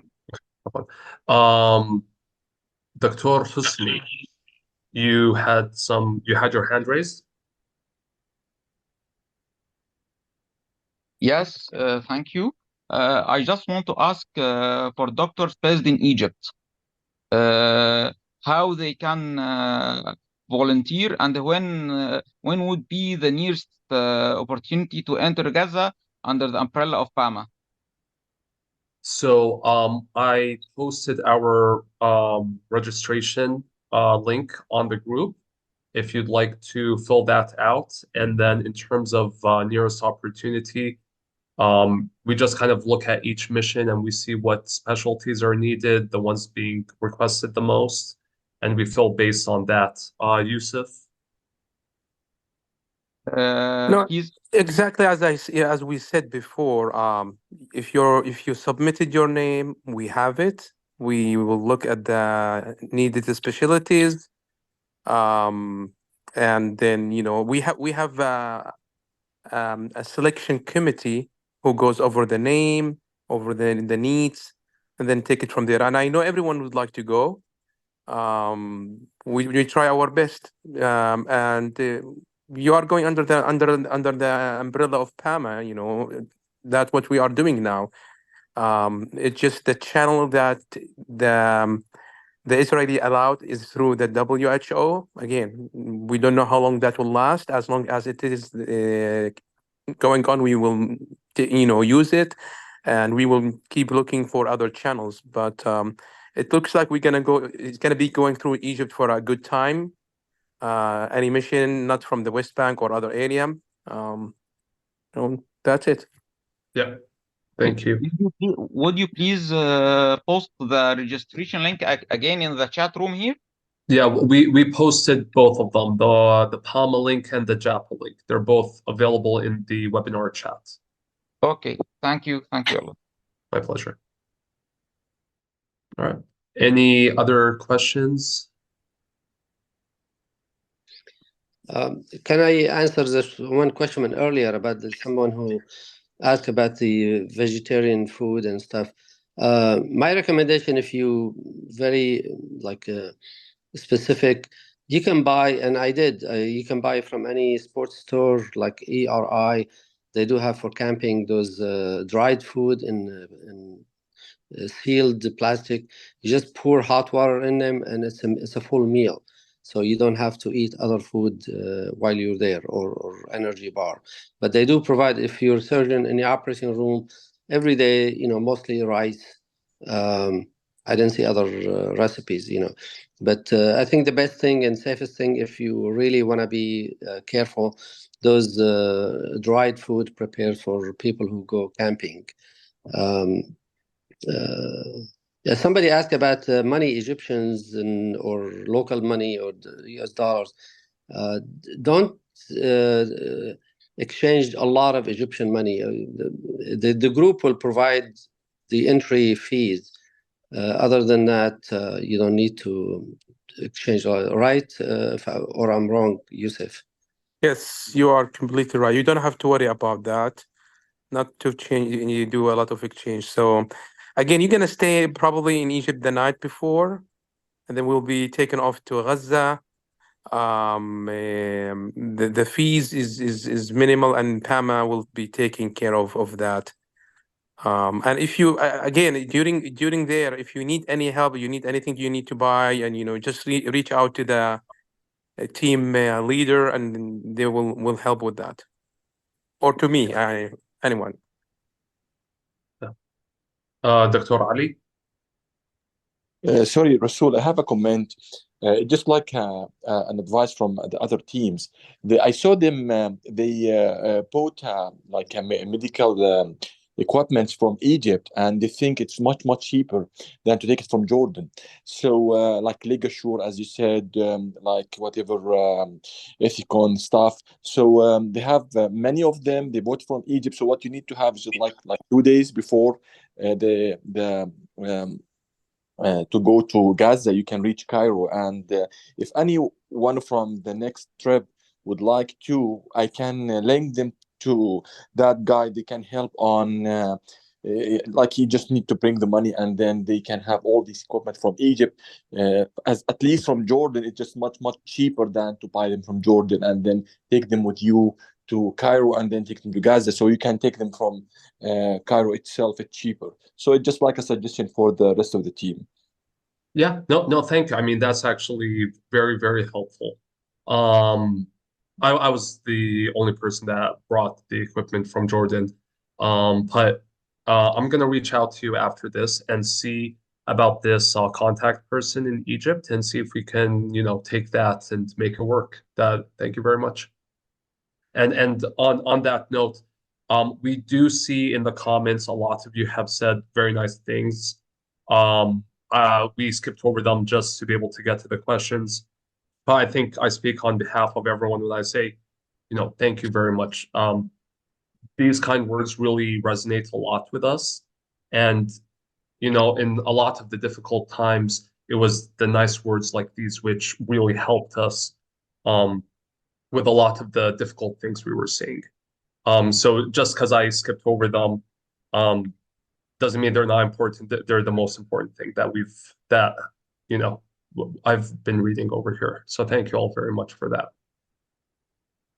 I'll leave it open for another few moments if there's any additional questions or follow-ups.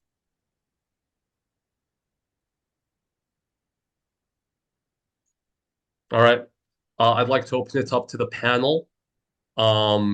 If there's anything, Thaer, Dr. Naji, Yusuf, Rana, if any of you had any final words or final thoughts, something that you maybe didn't get to share that you wanted to share, recommendations before we close off this session. Yeah, I can maybe start. I want to tell everybody who's interested, this was the most memorable medical mission I've had. And Pama really did excellent job preparing everything the only thing you need to do basically to worry about, get your airline ticket to Cairo, and then from there you're picked from the airport to the hotel the next day, whatever briefing and meetings, and then the trip to Gaza. It's all taken care of, including the entrance fee into Gaza, the Egyptian money, and then inside the hospital, and the same thing returning back to Cairo. It was great. This is the best team I've had in my life. I've been on other medical missions.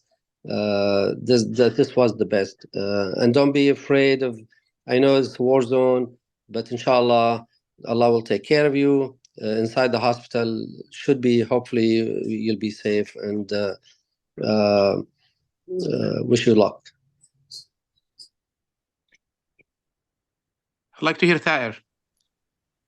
So I would say go there. As sad as it is, and as painful as it is, you'll form good friendships.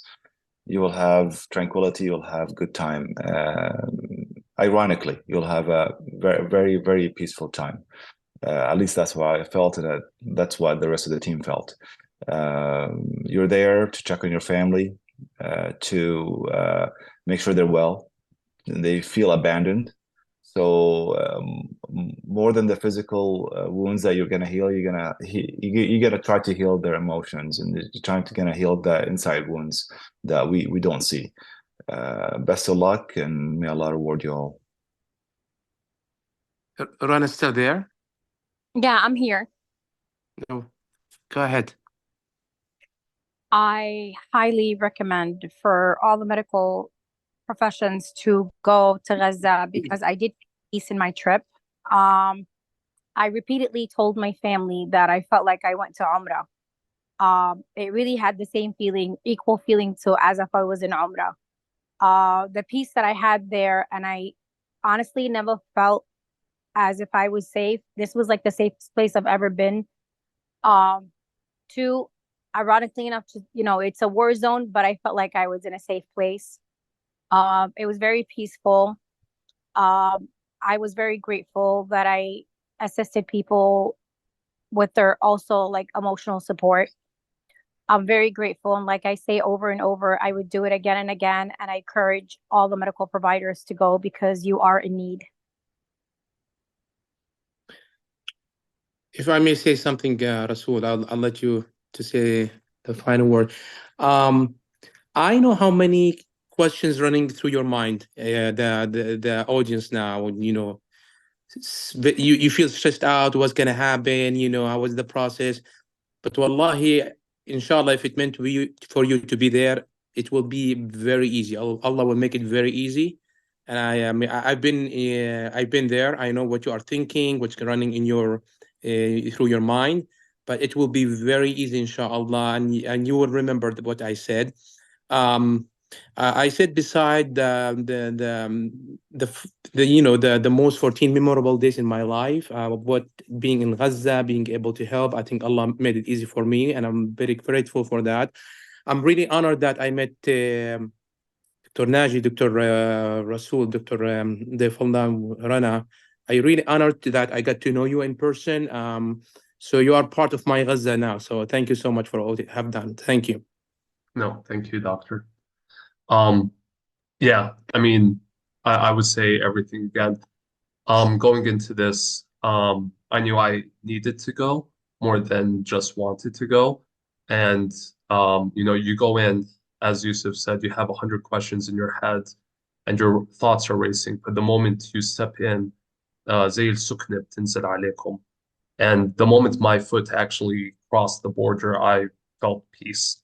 The element you provide isn't just medical. It really is that social element, that emotional support, and that is what makes it all the more heartful and, rewarding for you at the end of the day. So if you're able to go, it's definitely, I think, a privilege to be able to go. And I do it again in a heartbeat, and I'm currently trying to go again. So there's that. With that, I think we can wrap it up. And thank you All for right. Jabba. Rasul, thank you for Jabba and the whole team, all members. We are honored to partner with you in this noble mission. Jazakumullah kul khair. وانتم أيضا. جزاكم الله PAMA خير. is a very warm and dear organization to us, and you know we offer help where we can, but nothing's possible without everything that you guys have done, obviously. And I know, Yusuf, how many times you had to physically go down to Egypt to make this happen, and thank you so much for that. You've opened the door for hopefully many more medical missions to come. وعن جد الله يعطيكم العافية جميعا.